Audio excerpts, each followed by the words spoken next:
بسم اللہ الرحمن الرحیم۔ السلام علیکم ورحمۃ اللہ وبرکاتہ۔ عزیز طلباء، آج ہم جماعت ششم کے اسلامیات کا سبق پڑھیں گے۔ ہمارا دوسرا باب ہے ایمانیات و عبادات، اور عنوان ہے نماز کی اہمیت، فضیلت اور فرائض، اور صفحہ نمبر ہے سبق کا 16۔ اس سبق کی ہم آدھی پڑھائی کر چکے ہیں۔ ہم اس کے پہلے حصے کو ایک دفعہ مختصراً دہرا لیتے ہیں۔ پہلے حصے میں ہم نے نماز کی اہمیت، فضیلت و فرائض میں یہ پڑھا تھا کہ نماز جو ہے وہ اسلام کی سب سے پہلی اور بنیادی عبادت ہے۔ اس بارے میں ہم نے قرآن مجید میں اللہ تعالیٰ کا ارشاد پڑھا تھا کہ جس کا ترجمہ ہے بے شک نماز مومنوں پر وقت کی پابندی کے ساتھ فرض کی گئی ہے۔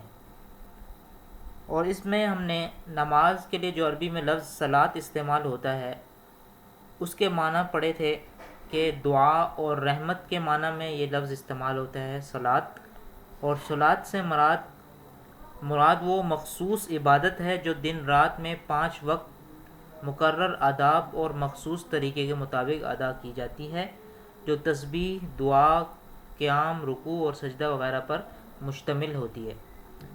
اس کے بعد ہم نے نماز کی اہمیت میں جو آپ صلی اللہ علیہ وسلم کی حدیث مبارکہ تھیں وہ 2 احادیث پڑھی تھیں۔ پہلی حدیث تھی کہ نماز دین کا ستون ہے، جس نے اسے قائم کیا اس نے گویا پورے دین کو قائم کر لیا، اور جس نے اسے چھوڑ دیا اس نے گویا پورے دین کو چھوڑ دیا۔ اور دوسری حدیث میں آپ صلی اللہ علیہ وسلم نے فرمایا کہ بے شک اسلام اور شرک و کفر کے درمیان، یعنی اسلام اور شرک و کفر کے درمیان فرق کرنے والی چیز نماز ہے۔ اس کے بعد ہم نے ایک اور قرآن مجید کی آیت کا ترجمہ پڑھا تھا نماز کی اہمیت کے بارے میں، کہ جب قیامت کے دن جو لوگ جہنم میں ڈالے جائیں گے ان سے پوچھا جائے گا کہ کون سی بات تمہیں جہنم میں ڈالے جانے کا باعث بنی، تو وہ جواب دیں گے کہ ہم نماز نہیں پڑھتے تھے۔ اور اللہ تعالیٰ کا ارشاد ہے نماز بے حیائی اور برے کاموں سے روکتی ہے، اور اللہ کی یاد تو بہت بڑی چیز ہے۔ تو ہم نے یہ نماز کے یعنی جو احادیث اور قرآن مجید سے جو اس کے بارے میں چیزیں آئی ہیں، احکام آئے ہیں، اور جو اس کے انعامات آئے ہیں، یہ ساری چیزیں پڑھی تھیں، اہمیت آئی ہے، وہ ہم نے پڑھا تھا۔ اس کے بعد ہم نے اس کے فوائد پڑھے تھے، جس میں ہم نے آپ صلی اللہ علیہ وسلم کا ارشاد پڑھا تھا کہ جب تم میں سے کوئی شخص نماز پڑھتا ہے تو وہ اپنے رب سے راز و نیاز کی باتیں کرتا ہے۔ تو یہاں تک ہم پڑھائی کر چکے تھے۔ اس کے بعد ہم نے آگے سے پڑھائی کرنی ہے، اور ہمارا آگے جو اگلے حصے کا عنوان ہے وہ ہے فرائض نماز۔ اب فرائض نماز کسے کہتے ہیں؟ فرائض نماز سے مراد نماز میں کچھ ایسے فرائض ہیں جن کے بغیر نماز مکمل نہیں ہوتی، یعنی فرائض سے مراد وہ لازم چیزیں ہیں کہ جس کے بغیر نماز مکمل نہیں ہوتی۔ کچھ فرائض نماز سے قبل پورا کرنے پڑتے ہیں، اور کچھ فرائض جو ہیں وہ دوران نماز پورا کرنا لازم ہے۔ یعنی نماز سے پہلے کچھ فرائض ادا کرنا ضروری ہیں، یعنی نماز آپ نے نیت باندھی نہیں ہے اس سے پہلے، اور کچھ فرائض ایسے ہیں کہ جو دوران نماز یعنی نیت باندھ لینے کے بعد آپ نے پورے کرنے ہیں۔ تو یہ تمام ایسی چیزیں ہیں کہ جن کے بغیر نماز مکمل نہیں ہو سکتی۔ تو اب ہم پڑھیں گے وہ فرائض کون کون سے ہیں۔ سب سے پہلے ہم پڑھتے ہیں ان فرائض کو کہ جو نماز شروع کرنے سے پہلے جن کو پورا کرنا لازم ہے، اور ایسے فرائض جنہیں نماز شروع کرنے سے پہلے پورا کرنا لازم ہے انہیں شرائط نماز کہتے ہیں۔ اب یہ کون کون سے ہیں؟ ان میں سب سے پہلا ہے بدن کا پاک ہونا، یعنی آپ کا جسم پاک ہونا چاہیے نماز پڑھنے سے پہلے۔ دوسرا ہے لباس، یعنی آپ کے کپڑے پاک ہوں۔ تیسرے نمبر پہ ہے نماز کی جگہ کا پاک ہونا، یعنی جہاں پہ آپ نماز کے لیے کھڑے ہو رہے ہیں وہ جگہ، وہ زمین پاک ہونی چاہیے، وہ کپڑا جس کے اوپر آپ پڑھ رہے ہیں وہ کپڑا پاک ہونا چاہیے، جائے نماز پاک ہونا چاہیے۔ اور چوتھے نمبر پہ سطر کا چھپا ہونا، یعنی یعنی ایک مرد جو ہوتا ہے اس کا سطر اس کی ناف سے لے کے اس کے گھٹنوں تک ہوتا ہے، تو یہ حصہ لازمی ہے کہ یہ چھپا ہو۔ اس سطر کا چھپا ہونا کیا ہے؟ بہت ضروری ہے۔ اور اس کے علاوہ کیا ہے؟ نمبر 5 میں ہے نماز کا وقت ہونا، یعنی آپ جب نماز پڑھنے لگیں تو اس نماز کا وقت بھی ہونا چاہیے۔ فجر کی نماز ہے تو فجر کا وقت ہونا چاہیے، ظہر کی نماز ہے تو ظہر کا وقت ہونا چاہیے، اور عصر کی نماز میں عصر کا وقت ہونا چاہیے۔ ایسا نہیں ہے کہ آپ ظہر کے وقت میں مغرب کی نماز پڑھ لیں اور مغرب کی وقت میں آپ فجر کی نماز پڑھ رہے ہوں، بلکہ قرآن مجید میں اللہ تعالیٰ نے فرمایا کہ نماز مومنوں پر وقت کی پابندی کے ساتھ فرض کی گئی ہے۔ اور اگلا جو شرائط نماز میں سے اگلی شرط ہے وہ کیا ہے؟ قبلہ رو، یعنی خانہ کعبہ کی طرف منہ کر کے کھڑے ہونا۔ ایسا نہیں کہ آپ جدھر دل کیا ادھر کو منہ کر کے نیت باندھ لیں، بلکہ قبلے کی طرف منہ کرنا ضروری ہے، لازمی ہے۔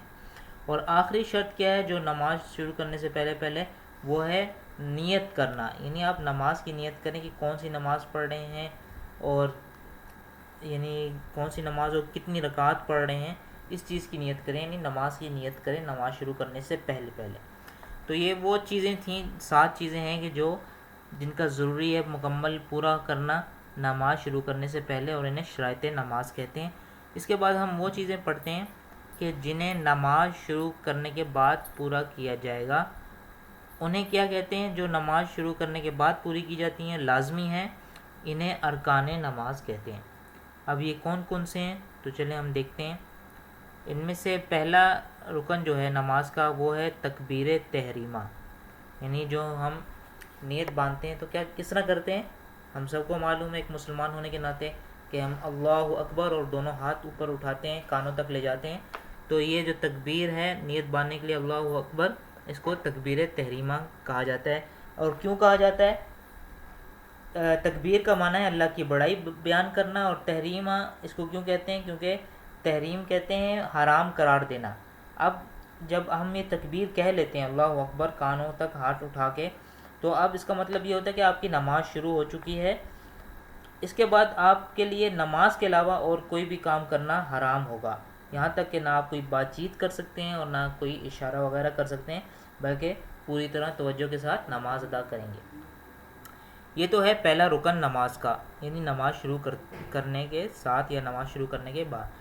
اس کے بعد ہے دوسرے نمبر پر قیام، یعنی کھڑے ہونا۔ اگر ایک بندہ استطاعت رکھتا ہے، وہ بیمار نہیں ہے، تو اس کے لیے کیا ہے؟ قیام، یعنی کھڑے ہونا ضروری ہے۔ اور یہ قیام عربی زبان کا لفظ ہے، اس کا مطلب ہے سیدھا کھڑا ہونا، اور ضروری ہے کہ نماز کھڑے ہو کر ادا کی جائے۔ قیام نماز کا لازمی جز ہے۔ ہاں اگر کوئی بیمار یا معذور ہو تو وہ بیٹھ کر، لیٹ کر اور اشارے سے بھی نماز پڑھ سکتا ہے۔ یعنی ہمارا دین کتنی نرمی کرتا ہے، بیمار لوگوں کے ساتھ کتنی نرمی کرتا ہے، تکلیف میں جو ہوں ان کے ساتھ کتنی نرمی کرتا ہے، تو اتنا خیال رکھتا ہے ہمارا۔ تو یہ اجازت دی گئی ہے کہ اگر آپ کھڑے نہیں ہو سکتے، آپ کے اندر قدرت نہیں ہے، طاقت نہیں ہے، تو آپ پھر بیٹھ کے بھی پڑھ سکتے ہیں۔ اگر بیٹھ کے پڑھنے کی بھی نہیں ہے تو پھر لیٹ کے بھی پڑھ سکتے ہیں اور اشارے سے بھی پڑھ سکتے ہیں۔ اس کے بعد اگلا جو رکن ہے نماز کا وہ ہے قرات۔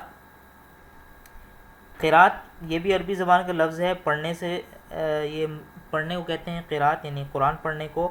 اور یہاں پر مراد یہ کہ نماز کے اندر قیام کی حالت میں، یعنی جب آپ کھڑے ہوئے نیت باندھنے کے بعد، تو قرآن کا کچھ حصہ پڑھنا آپ کے لیے لازمی ہے، اسی کو قرات کہتے ہیں۔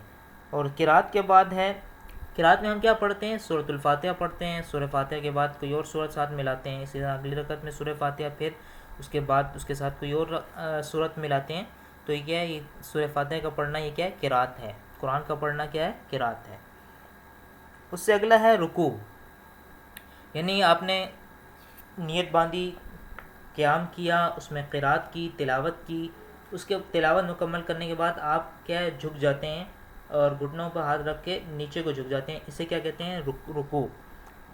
اس کے لفظی معنی جھکنا ہے، اور نماز میں قیام کے بعد نمازی اللہ اکبر کہتے ہوئے اللہ کی بڑائی بیان کرتا ہے اور وہ اللہ کے آگے عاجزی سے جھک جاتا ہے اور اپنے دونوں گھٹنوں پر ہاتھ جما لیتا ہے۔ سر، گردن اور کمر ایک سیدھ میں زمین کے متوازی ہوتے ہیں، اور زبان سے سبحان ربی العظیم کہہ کر اللہ کی پاکی اور عظمت کا اقرار کرتا ہے۔ تو یہ رکوع ہے۔ رکوع کے بعد ہم دوبارہ کھڑے ہوتے ہیں، کھڑے ہو کے پھر سمیع اللہ لمن حمیدہ کہتے ہیں۔ اس کے بعد دوبارہ ہم کدھر جاتے ہیں؟ سجدے میں، اللہ اکبر کہہ کے ہم سجدے میں چلے جاتے ہیں۔ تو اس کے بعد جو رکن ہے یعنی لازمی حصہ ہے وہ سجدہ ہے، یعنی 2 سجدے کرنا۔ اور سجدے کا مطلب کیا ہے؟ اللہ کے آگے اپنی پیشانی، ناک، دونوں ہاتھ، دونوں گھٹنے اور دونوں پاؤں زمین پر رکھنا، یہ نماز کا ایک اہم رکن ہے۔ سجدے میں نمازی سبحان ربی الاعلیٰ کہہ کر اپنی عاجزی اور رب کی بڑائی کا اظہار کرتا ہے. ٹھیک ہے، تو سجدہ اللہ تعالیٰ کے آگے اپنی عاجزی کا اظہار ہوتا ہے، اور اس کے اندر ہم کیا پڑھتے ہیں؟ سبحان ربی الاعلیٰ. اس کے بعد جب سجدے سے ہم 2 سجدے کرنے کے بعد بیٹھتے ہیں تو اس کو کہتے ہیں قعدہ و تشہد. یعنی ہم بیٹھنے، قعدہ اصل میں بیٹھنے کو کہتے ہیں. اور نماز میں دوسری اور آخری رکعت میں سجدے کے بعد بیٹھنے کو قعدہ کہتے ہیں. اور تشہد کا مطلب کیا ہے؟ تشہد کا مطلب ہے گواہی دینا. نماز میں ہم قعدہ کی حالت میں جب بیٹھتے ہیں، بیٹھ کر اشہد ان لا الہ الا اللہ و اشہد ان محمدً عبدہ و رسولہ پڑھتے ہیں، تو یہ کیا ہے؟ یہ پڑھنا کیا ہے؟ تشہد کہلاتا ہے. اور آخری قعدہ میں تشہد کے بعد کیا پڑھا جاتا ہے؟ درود شریف پڑھا جاتا ہے، اور آخر میں کوئی دعا پڑھی جاتی ہے، رب اجعلنی مقیم الصلاۃ یا ربنا آتنا فی الدنیا حسنۃ وفی الآخرۃ حسنہ، یہ دعا پڑھی جاتی ہے. اس کے بعد پھر ہم دعا اور سلام کے ساتھ کیا کرتے ہیں؟ نماز کا اختتام کر دیتے ہیں. اور اس کے بعد ہم کوئی بھی اب درود شریف کے بعد کوئی مسنون دعا پڑھ کر سلام پھیر لیتے ہیں، تو ہماری نماز کیا ہو جاتی ہے؟ مکمل ہو جاتی ہے. تو ہم میں سے ہر ایک کو مسلمان ہونے کے ناطے یہ تمام چیزیں معلوم بھی ہیں، اور ہمیں ان چیزوں کے معلوم ہونے کے ساتھ ساتھ ان کے لیے جو الفاظ استعمال ہوئے ہیں ان کو بھی یاد رکھنا چاہیے. وہ کون سے الفاظ ہیں؟ مثلا تکبیر تحریمہ، یہ لفظ استعمال ہوا، قیام کا لفظ، قرات کا لفظ. تو ہمیں اس طرح بھی معلوم ہونا چاہیے کہ یعنی اس کا مطلب کیا ہے، یہ کیا مراد ہے اس سے. تو ہمیں ان اصطلاحات کو یاد رکھنا چاہیے، ایک مسلمان ہونے کے ناطے ہمارے لیے لازمی ہے. تو یہ ہمارا سبق یعنی مکمل سبق کی پڑھائی ہو گئی ہے.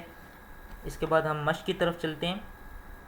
تو مشق میں ہم سوال نمبر 1 بھی کر چکے ہیں، اور سوال نمبر 3 کے پہلے 3 سوالات کر چکے ہیں. اب ہم سوال نمبر 2 کریں گے. درست اور غلط فکروں کی نشاندہی کرتے ہوئے مناسب جواب پر جو ہے وہ ٹک کا نشان لگائیے. پہلا سوال ہے، نماز کے ذریعے انسان اللہ تعالیٰ کا شکر ادا کرتا ہے. تو یہ آپ سبق کی پڑھائی کریں گے جب، تو آپ کو یہ بہت آسانی سے معلوم ہو جائے گا کہ آپ کو کہاں پر نشان لگانا ہے. اگلا ہے، قیامت کے دن سب سے پہلے زکوٰۃ کے بارے میں سوال کیا جائے گا. تو یہ ہم نے حدیث پڑھی تھی، قیامت کے دن پہلے کس کے بارے میں سوال کیا جائے گا، اور سبق کس کے بارے میں ہے، تو یہ آپ کو بھی اچھی طرح آتا ہوگا. اور تیسرا ہے، نماز ہمیں دین کی باتوں پر عمل کرنے سے روکتی ہے. تو یہ تو ہر ایک سمجھدار بندے کو یہ پتہ ہے کہ نماز تو ہمیں دین کی باتوں پر عمل کرنے کے لیے تیار کرتی ہے، اور برے کاموں سے، بے حیائی کے کاموں سے روکتی ہے، اچھے کاموں سے نہیں روکتی. اسلامی مساوات کا سب سے دل آویز عمل نماز ہے. تو یہ آپ سبق کی پڑھائی کریں گے تو آپ کو یہ پتہ چل جائے گا. اور 5واں ہے، تکبیر کے معنی اللہ تعالیٰ کی صفات بیان کرنا. تو جہاں پہ تکبیر تحریمہ کا ہے، ارکان اسلام میں عنوان ہے، تو وہاں پہ آپ دیکھیں تو اس کا جواب آپ کو مل جائے گا وہاں سے.